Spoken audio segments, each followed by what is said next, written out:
All right, I've never been in a place where the dirt has been so hard.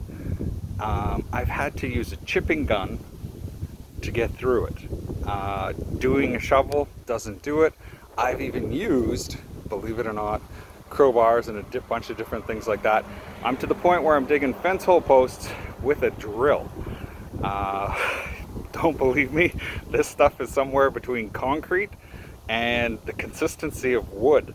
I'll show you what I mean. This hole is about 6 inches deep, and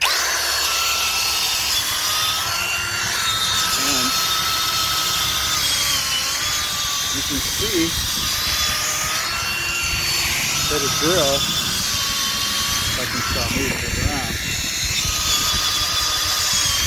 doesn't break it off that easy, and it's stirring out.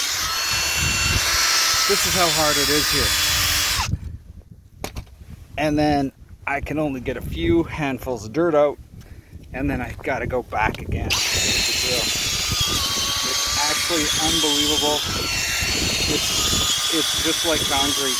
I decided to burn up a bit because I only need 2 post holes, but oh, that's the hard stuff right there. And it just comes out in chunks. It breaks up, but it's nasty stuff.